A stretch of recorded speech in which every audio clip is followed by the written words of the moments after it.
अब यूपी की खबरें देखें भी, खबरें पढ़ें भी। उत्तर प्रदेश में चुनाव को अल्पसंख्यक बनाम भाजपा बनाने की साजिश की जा रही है, लेकिन ये चुनाव उत्तर प्रदेश की बदहाली वर्सेज भाजपा है। आंदोलन करने की वजह से सड़कों पर निकले हुए नौजवानों के सीनों पे गोली मारना कौन से लोकतांत्रिक देश की बात है ये? भारतीय जनता पार्टी की सरकार ने तो दंगाइयों पर से मुकदमे वापस लेने की प्रक्रिया शुरू कर दी थी। चीरहरण किया गया तो लखीमपुर खीरी पहुंच करके उस महिला के आंसू पोंछने का काम प्रियंका जी ने किया। कांग्रेस पार्टी उत्तर प्रदेश को लेकर खासा संजीदा है और शायद यही वजह है कि इमरान प्रताप गढ़ी इस वक्त उत्तर प्रदेश में हैं, लखनऊ में हैं और 2022 के चुनाव की स्ट्रेटजी भी बना रहे हैं। मशहूर शायर हैं। इन्हें कांग्रेस ने राष्ट्रीय स्तर पर बड़ा जिम्मा सौंपा है। माइनॉरिटी सेल के राष्ट्रीय अध्यक्ष हैं और इस वक्त हमारे साथ हैं। स्वागत है आपका इमरान प्रताप गढ़ी जी। धन्यवाद। ये बताइए कि कांग्रेस इस वक्त कांग्रेस की क्या स्थिति आप देख रहे हैं? आपको क्या लगता है कांग्रेस कितनी मजबूत हो रही है उत्तर प्रदेश में? देखिए, उत्तर प्रदेश में हमने संगठन पे पिछले 2 साल में बहुत शानदार काम किया है प्रियंका जी के नेतृत्व में, और अब संगठनात्मक तौर पर अब हमने प्रशिक्षण का कार्यक्रम शुरू किया जो लगभग पूरा हो गया है। हम बहुत मजबूती के साथ चुनाव के लिए तैयार हैं और आने वाले 1 महीने में हम उत्तर प्रदेश की राजनीति को ये बता देंगे कि उत्तर प्रदेश में बिना कांग्रेस को साथ लिए हुए, कांग्रेस को देखे हुए कोई चुनाव संपादित नहीं हो सकता। बिना कांग्रेस को साथ लिए हुए, तो आपको लगता है कि किसी के साथ आप लोग जाने की कोशिश करेंगे या कांग्रेस अलग लड़ेगी? नहीं, मैं राजनीति की बात कर रहा हूं। जो एक परसेप्शन बनाया जाता है कि नहीं, विपक्ष में सिर्फ एक पार्टी है और सत्ता पक्ष और विपक्ष की नूरा कुश्ती चलती रहेगी। बिना उत्तर प्रदेश की राजनीति में अब कांग्रेस के आप उत्तर प्रदेश की राजनीति को नहीं देख सकते। मैं इस संदर्भ में बात कर रहा हूं। हम किसी के साथ नहीं जा रहे हैं। हमने अकेले सारी सीटों पे चुनाव लड़ने की तैयारी की है। बाकी का फैसला शीर्ष नेतृत्व का रहेगा। लेकिन ये कहा जा रहा है कि जो अल्पसंख्यक वर्ग है वो बीजेपी के खिलाफ एक चेहरा, एक पार्टी ढूंढ रहा है। आप उसमें खुद को कहाँ पाते हैं? क्योंकि समाजवादी पार्टी के साथ कहा जाता है कि अल्पसंख्यक वर्ग सबसे ज़्यादा है। देखिए, ये चुनाव सिर्फ अल्पसंख्यकों का चुनाव नहीं है। उत्तर प्रदेश में चुनाव को अल्पसंख्यक बनाम भाजपा बनाने की साजिश की जा रही है, लेकिन ये चुनाव उत्तर प्रदेश की बदहाली वर्सेज भाजपा है। ऐसे में जनता भाजपा के खिलाफ है और जनता उसमें हिंदू भी हैं, मुसलमान भी हैं, सारे वर्ग। गंगा जी में अगर लाशें जो हैं वो बही हैं तो वो सारे वर्गों के लोगों की थी। अगर कब्रिस्तान में 2 कब्रें खुद रही थी तो 80 के आसपास वो शमशान में लाशें जल भी रही थी, तो सारे लोग परेशान थे। इसलिए इस चुनाव को अल्पसंख्यक बनाम भाजपा न बनाया जाए, पहली चीज। दूसरी चीज है कि नो डाउट अल्पसंख्यकों का सबसे ज्यादा उत्पीड़न हुआ है उत्तर प्रदेश में। ऐसे में अल्पसंख्यक जाहिर सी बात है इस सरकार से निजात चाहता है और इस निजात चाहने के मामले में वो कांग्रेस के साथ आएगा, क्योंकि कांग्रेस उसके साथ खड़ी रही है। सीए का मुद्दा रहा हो या फिर राष्ट्रीय स्तर पे जितने बड़े मुद्दे रहे हो, क्षेत्रीय दलों ने तो अपनी जबानें सिल ली थी। उन्हें सीबीआई का डर था, ईडी का डर था, या जो भी डर रहा हो।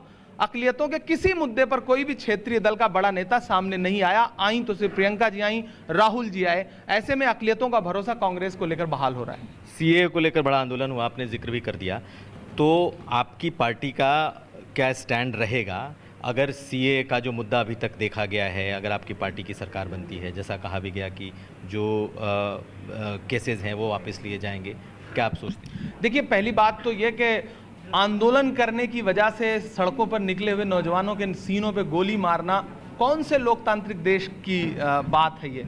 लेकिन उत्तर प्रदेश में वो किया गया। लोगों के घरों पे जब्ती करने के नोटिस दिए गए, कुर्की करने के नोटिस दिया गया, जिन्होंने छोटे छोटे आंदोलन किए उनको भी फंसा करके। तो जाहिर सी बात है इस तरह के जो भी केसेज हैं, कांग्रेस की सरकार चूंकि लोकतंत्र में विश्वास रखती है और संवैधानिक प्रक्रिया ये कहती भी है, भारतीय जनता पार्टी की सरकार ने तो दंगाइयों पर से मुकदमे वापस लेने की प्रक्रिया शुरू कर दी थी। किया भी, उसे लिया भी है। ऐसे में अगर कांग्रेस ये कह रही है कि जिन्हें आंदोलन के नाम पे जबरदस्ती उनके ऊपर मुकदमे लाते गए, अगर उनके केसेज वापस लिए जाएंगे तो इसमें गलत क्या है? और हम करेंगे। आप करेंगे? बिल्कुल। कांग्रेस को आप कहाँ पा रहे हैं इस चुनाव में? आप कह रहे हैं कि आप अकेले जाएंगे, लेकिन जो इस बार 2022 का चुनाव होना है, असदुद्दीन ओवैसी भी घूम रहे हैं। आज उन्होंने कहा है कि वो 100 सीटों पर लड़ेंगे। तो आपको लगता नहीं है कि जो एक बीजेपी के खिलाफ एक वोट है ऐसा जो कि बीजेपी को हराना चाहता है, उसमें सेंधमारी सभी दल कर रहे हैं? देखिए, मैंने सुना है आज की अयोध्या से उन्होंने शुरुआत की है। अच्छा होता कि वो अकलियतों की बात करते हैं तो देवा शरीफ जाते, देवा शरीफ से शुरुआत करते, लेकिन उन्होंने अयोध्या से शुरुआत की है। ऐसे में वो 100 सीट पे लड़ें, 400 सीट पे लड़ें, मैं तो कहूँगा सारी सीटों पे लड़ें, क्योंकि ये उत्तर प्रदेश है। यहाँ अटावले जी भी चुनाव लड़ रहे हैं, यहाँ पे मांझी जी भी लड़ने आए हैं, यहाँ साहनी जी भी लड़ने आए हैं। तो लोकतंत्र में सबको चुनाव लड़ने का अधिकार है। लोगों को पता है कि अयोध्या जाने पे फायदा किसका होना है, वो किसको फायदा पहुंचाने के लिए चुनाव लड़ रहे हैं, ये उत्तर प्रदेश की जनता जानती है। उत्तर प्रदेश की जनता पूरे देश को राजनीति सिखाती है। बीजेपी को फायदा पहुंचाने के लिए लड़ रहे हैं आप क्या? मैंने कहा ना, अयोध्या से चुनावी अपने सफर की शुरुआत करना, किसको फायदा पहुंचाना है, ये उत्तर प्रदेश का बच्चा बच्चा जानता है। लेकिन मैं अब आखिरी को सवाल लूँगा कि ये बताइए कि कैसे आप इस कॉन्फिडेंस के साथ आप कह रहे हैं, लेकिन कांग्रेस को आज भी कहा जा रहा है कि उत्तर प्रदेश में कांग्रेस सबसे कमज़ोर स्थिति में है। तो इस 6 महीने में ऐसा क्या होगा कि कांग्रेस जीतती हुई दिखेगी या लोग कांग्रेस पर भरोसा करेंगे? देखिए, मीडिया इस बात को समझ नहीं पा रहा है कि उत्तर प्रदेश के 200 से ज़्यादा विधायक मौजूदा मुख्यमंत्री के खिलाफ रहे हैं, धरने पर बैठे, पंचायतें चली हैं भारतीय जनता पार्टी की संगठनात्मक स्तर पर। ऐसे में फिर भी अगर सर्वे में यह दिखाया जा रहा है कि भारतीय जनता पार्टी बहुत बड़ा करिश्मा करने जा रही है, तो हम आपको ज़मीनी सच्चाई ये बता रहे हैं कि हमने संगठन पे बहुत काम किया है, और संगठन के काम की बुनियाद पर हमारे पास प्रियंका जी जैसा एक करिश्माई नेतृत्व है। और ये जो क्षेत्रीय दल हैं, हर छोटा हाशिए पर मौजूद वर्ग ये समझता है कि क्षेत्रीय दल उसकी बड़ी लड़ाई कभी नहीं लड़ सकते हैं, और वो पिछले 4 साल में साबित भी हुआ है। एसी कमरे में बैठ के ट्वीट करने के अलावा क्षेत्रीय दलों के बड़े नेताओं ने कोई काम नहीं किया। सड़क पे कौन दिखा? प्रियंका जी दिखी। चीर हरण किया गया तो लखीमपुर खीरी पहुंच करके उस महिला के आंसू पोंछने का काम प्रियंका जी ने किया। बिजनौर में, मुजफ्फरनगर में, मेरठ में अगर पीटा गया, मारा गया, सीनों पे सीधे गोलियां मारी गई, तो उनकी माओं के आंसू पहुंचने प्रियंका जी पहुंची।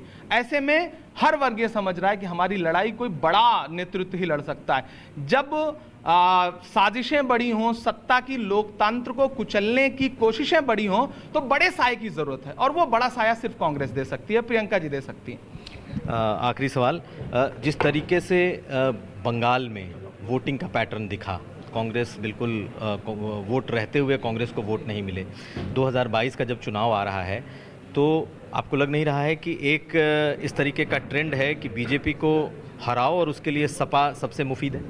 नहीं, मुझे ऐसा नहीं लगता है। बीजेपी को हराना, बीजेपी को सत्ता से हटाना तो स्वस्थ लोकतंत्र के लिए बहुत ज़रूरी चीज़ है, क्योंकि मौजूदा मुख्यमंत्री को लोकतंत्र पर विश्वास नहीं है। ऐसे में वोट एकजुट होकर के कहाँ जाएगा, इसका फैसला आप अभी नहीं कर सकते। अभी गंगा जी में बहुत पानी बहेगा। मुझे लगता है कि अभी 2 महीने 2.5 महीने के बाद तस्वीर क्लियर होगी कि उत्तर प्रदेश की जनता भाजपा सरकार को हटाने के लिए किसे अपना सबसे मजबूत विकल्प मान रहा है, और वो विकल्प हम बनने की लगातार कोशिश कर रहे हैं। हमने किसान पंचायतें की, किसान आंदोलन जो आज पूरे देश में इतना बड़े पैमाने पे खड़ा हुआ दिख रहा है, उसकी शुरुआत कहीं ना कहीं राहुल गांधी जी ने पंजाब से की थी, ट्रैक्टर चला करके। और उन्होंने ट्रैक्टर चला करके नरेंद्र मोदी जी के गुरूर को जोता था। सच बात यह है, मैं उसके लिए साहित्यिक शब्द इस्तेमाल करूं तो। ऐसे में आप कांग्रेस को उत्तर प्रदेश में नहीं नकार सकते हैं, नहीं नकार सकते, नहीं नकार सकते। चलिए, एक और आखिरी सवाल का जवाब दे दीजिए कि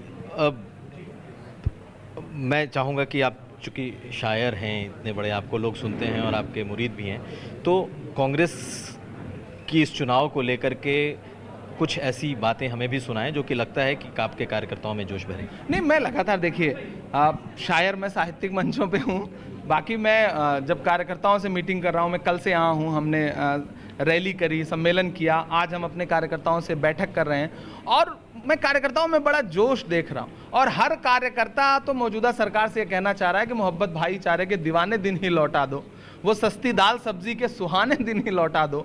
ये अच्छे दिन तो अंबानी अडानी को मुबारक हो, हमें ऐसा करो साहब पुराने दिन ही लौटा दो। हम उन पुराने दिनों की तलाश में हैं जब गैस वो 365 रुपए की थी, जब पेट्रोल 60 रुपए लीटर था, जब डीजल उससे भी सस्ता था, जब तेल, खाने के तेल जो है, रसोई के तेल, वो 100 रुपए से भी सस्ते थे, आज 200 का आंकड़ा पार कर गए। सब्जियां आसमान छू रही हैं, आम आदमी परेशान है, रोजगार नहीं है, नौकरी नहीं है। योगी आदित्यनाथ जी बड़े बड़े दावे कर रहे हैं, हमने नौकरी दिया, उत्तर प्रदेश को नंबर 1 बना दिया। किस चीज में नंबर 1? गड्ढों में नंबर 1, सड़कों में गड्ढे हैं, गड्ढों में सड़कें, कोई फैसला नहीं कर सकता। अपने मुंह मियां मिट्ठू बनने वाली बात इस सरकार के पास है। उसके अलावा पूरा देश जान रहा है कि उत्तर प्रदेश किस बदहाली का शिकार है। लोकतांत्रिक सारी प्रक्रियाओं को कुचला जा रहा है। सिर्फ अकलियत में, माइनॉरिटी में मुसलमान ही नहीं, दलितों की स्थिति क्या है, ब्राह्मणों की स्थिति क्या है, एक खुशी दुबे को किस तरह से कैद करके रखा गया है, कोई बड़े अपराध न होने के बावजूद बीमारी की हालत में अब तक उसको रत्ती भर भी रहम नहीं दिखाया जा रहा है उसके ऊपर। मुझे लगता है सारे वर्ग नाराज हैं। ऐसे में इस सरकार का जाना तय है और हम इस सरकार की विदाई में बहुत बड़ी भूमिका अदा करेंगे। बहुत धन्यवाद। तो हमारे साथ थे इमरान प्रतापगढ़ी, साफ तौर पर ये कह रहे हैं कि ये सरकार हटाएंगे और कांग्रेस पार्टी एक मजबूत सशक्त दल के तौर पर यह काम करेगी। कुमार अभिषेक, लखनऊ।